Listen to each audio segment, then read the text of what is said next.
So recently I've done a lot of speaking without saying anything. And this is mainly due to the fact that I've come to know everything by knowing that I know absolutely nothing. And yeah, perhaps I have some knowledge. But what exactly is the utility of knowledge, other than, at best, a supplement to survival? How does knowledge give you a leg up on anything else other than a means to an end? A means to fulfilling your basic needs. But it helps in a career, sure. But what is a career, other than a way to put food on the table, acquire clothing, and maintain a shelter?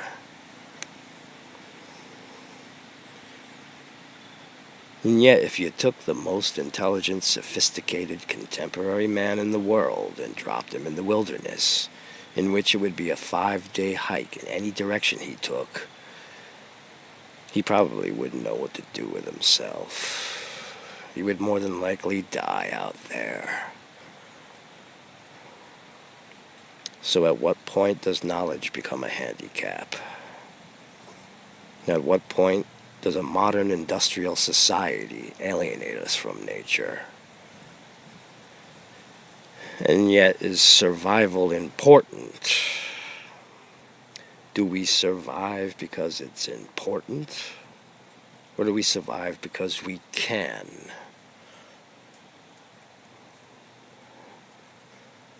Modern man has increasingly become more dependent on a structured society, to the point where there's really no going back.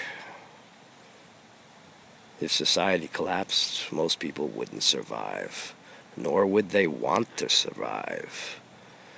I mean, think about it. Would you want to go back to being a hunter and gatherer? Is it desirable at this point to give up all these modern conveniences? We like our toys, don't we? Who wants to freeze their ass off in the woods hunting wild turkeys with a spear when we can live in nice, comfortable, heated homes with a stove, dishwasher, refrigerator, washer and dryer, widescreen TV, computer, internet, cell phone, and an automobile in the driveway? And nature has allowed this, so apparently it is part of the natural progression. Nature nurtures naturally. And if not, it's probably an indication that your species is getting phased out. If you're not getting phased out, then it really isn't that hard to survive in nature.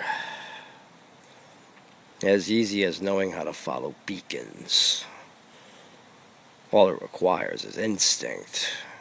Instinct unburdened with knowledge. But without knowledge and intelligence, we wouldn't have all these modern conveniences, would we? So intelligence is becoming increasingly more prominent in utility. In the early days, instinct was the dominating factor and intelligence was minor. But it seems we are nearing a 180-degree milestone, where intelligence will be the dominating factor and instinct will be minor. And where will intelligence lead us? What if intelligence ultimately leads to discoveries and advancements that make us long to be ignorant again? What if mastering time and space proves to be a spoiler? Great. You are an advanced superior species now. You can go anywhere in the universe and see anything. You are no longer dependent on a planet and are completely unrestricted. And what? At what point does moving around in empty space and examining different materials become redundant? Is there any love? At what point does discovering new worlds, cultures, and civilizations become tedious? Where is the love? Details, details, details, details, details, details. Been there, done that. What happened to the love? We recognize content within a framework. And if we recognize foreign content, it's still going to be congruent to the framework. So is exploring different varieties of content within a framework really going to fill up the emptiness inside us?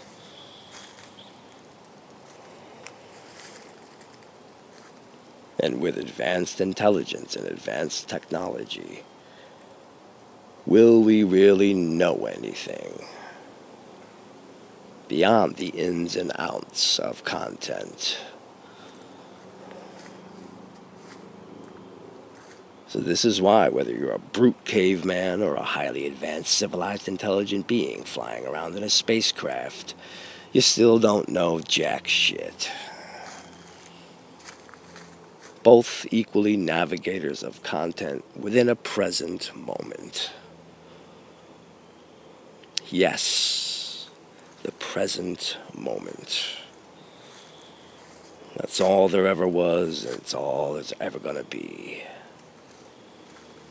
So you don't need to look back in nostalgia or look forward in hope. It's right here, right now. With the capacity to feel a profound sense of love. Just being aware in it, right now. Nothing more is required. It need not be inclusive or exclusive. It need not be if for this or but for that. There's nothing to think about. Thinking is what alienates us from the love and keeps it from being centered and wholly present in the now of our awareness. Never mind the oughts and the ought-nots. Let go if only this was added or that was removed. It's already all right here. There's nothing existing outside of it to incorporate, and nothing existing within it to separate or discard. These are all just the trappings of a thinking mind. A mere tool that has gotten out of control and buried the love under its indulgent complexities. So this is why I laugh when people call me smart or intelligent, or accuse me of trying to sound smart. Are you absolutely fucking kidding me? All I am is a portal that things flow out of. I have no idea where these things come from. I sincerely doubt that I am responsible for them. But as for the brain that's connected to this particular portal, it's nothing but dead weight. Supreme stupidity. I would even go so far as to say, I am a madman.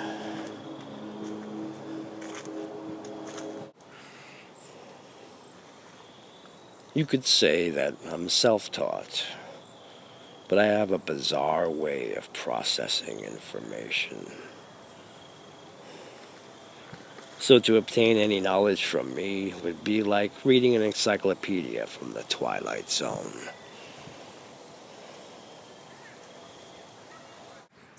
And someone recently asked if I could do a video about shamanism, which is kind of amusing since every video I've ever done is shamanism. For what is a shaman, other than a channel or an intermediate conduit of sorts, where things flow out of? That's all I am.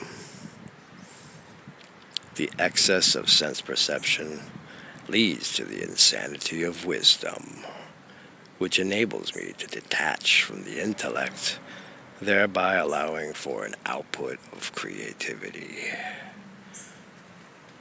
This is my source, the source of all music, writing, filmmaking, poetry, and philosophy that I engage in. I claim no authorship or ownership of it. All I know is that it flows through me. And I lay it out there for you to do with whatever you want with it. Take it as a gift, dismiss it as shit. Makes no difference to me. I am simply a keeper or guardian. I'm not trying to overinflate the value, but at the same time, I won't allow it to be vandalized. So if you want to accuse me of something, accuse me of what I am, not what I'm not. I am the nobody from nowhere that does nothing. I make no claims of being an intellectual wizard. All I am is an unintelligent shaman. You are the ones that are smart and intelligent. You are the ones with all the knowledge. And that may or may not be the problem here. Now let's not take things too far and overly trivialize and dismiss the functionality of the mind. I dig deconstruction. Any of you that know me know that there's probably no bigger proponent of deconstruction than me.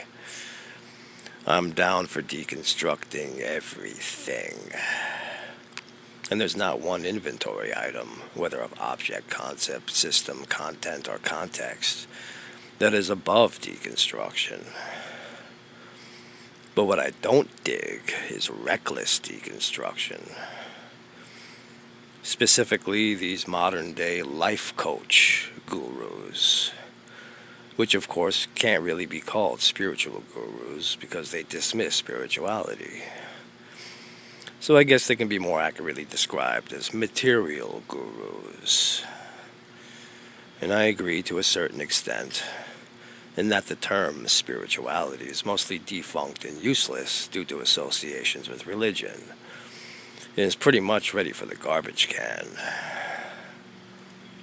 But I'm not going to dismiss and trivialize introspection, which is what all spirituality ever was. Explorations of or related to awareness and the expansion of consciousness. But these material gurus like to dismiss introspection and deconstruction, saying that all it is at best is just a form of entertainment. It's just playing around with colors, sounds, tastes, and smells. Like little kiddies in an art class, fooling around with paint, Play-Doh, glue, and construction paper. That's all it is. It's just fun and entertainment. And the same goes for philosophy, knowledge, and wisdom. It's all just inconsequential recreation. And you know why? Because at the end of the day, despite all the introspection and deconstruction and knowledge and wisdom and philosophy, none of it changes the fact that we're mundane beasts that need to eat, shit, piss, fuck, and sleep. Isn't that right? Really now? Alright. So can I come over to your house and bash your fucking head in? rape your wife or girlfriend, steal all your shit, and burn down your home? No? Oh, why not? If you're going to answer the why not, then it looks like you're going to have to use a little of that extraneous philosophy, aren't you? Are you going to tell me that that would be fucked up, man? Would it be bad, wrong, or evil? That sounds like philosophy, and all that is entertainment. So while you entertain yourself with that, I'll entertain myself by ripping your life a new asshole. I'm just a mundane beast that needs to eat shit, piss, fuck, and sleep. So don't bother me with your trivial philosophical entertainment. 'Cause I want to eat shit, piss, fuck, and sleep at your expense. That works for me. I like the way it feels. And you know what's even better? I'm fine just the way I am. That's another thing these material gurus like to tell you, don't they? You're fine just the way you are. You're already perfect. There's no need for any introspection or deconstruction, because you're already everything you need to be. What's that you say? You're a greedy, racist, sexist, gun-toting religious fanatic? You're fine. What? You're a lying, cheating, thieving, raping, murderous thief? Dude, you're already perfect. There's nothing to realize, nothing to overcome, and nothing to transcend. Don't you understand that enlightenment and awakening are just a big lie perpetrated by arrogant people that want to be special? That's all it is. There's nothing to it.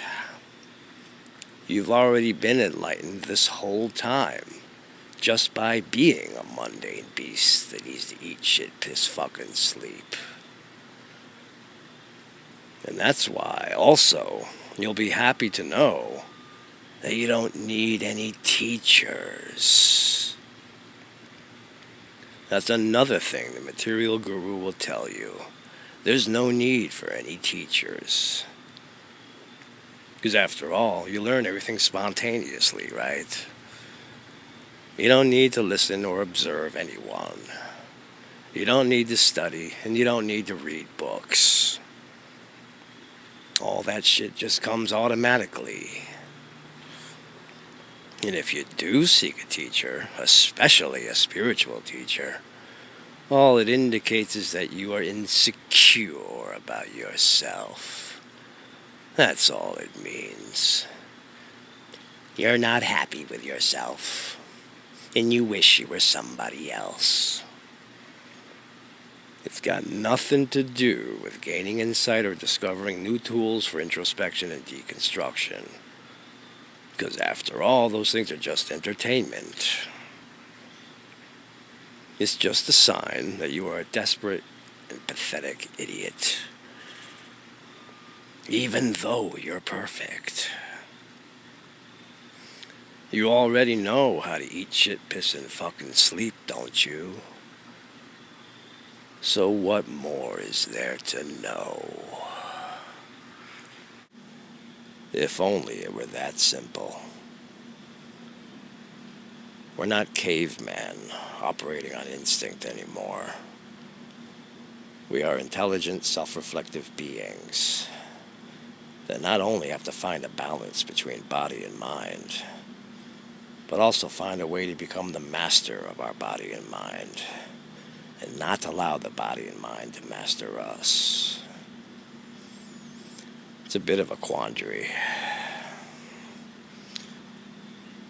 Right now, our bodies and minds rule us, and we cling on to this format hard.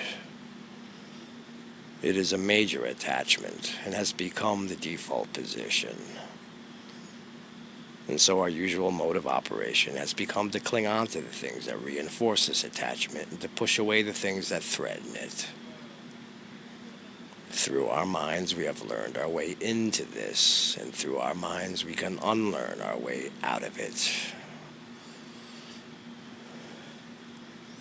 And it's worth noting, in a spiritual undertaking, the only teachers, knowledge, wisdom, and philosophy that is worth a damn are teachers, knowledge, wisdom, and philosophies that act as supplemental tools to foster unlearning and deconstruction.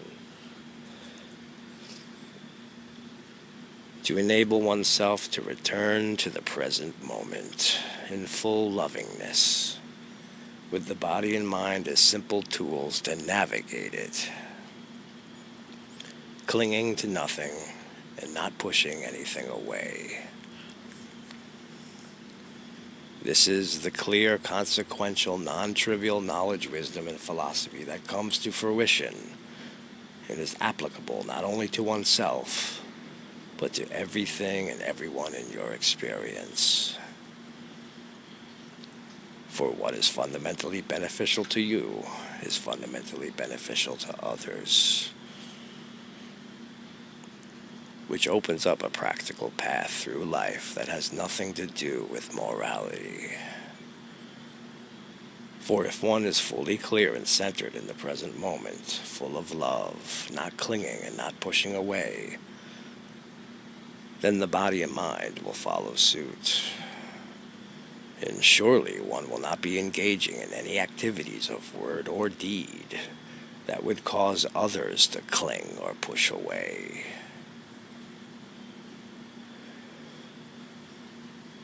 And that's one thing about detachment that should be noted. Detachment is not denial. Sure, people have a tendency to cling, but the answer is not to shun the object of desire, but to remove the desire itself. When desire is removed, one can fully enjoy the activities of life without feeling the need to cling or push. Things arise and things fade away. Allow them to come and go without grasping or blocking. That is all that is required to be alive in full enlightenment. If one can do this, then the philosophical paradoxes no longer matter. Oneness, separation, duality, non-duality, existence, non-existence, free will, determinism.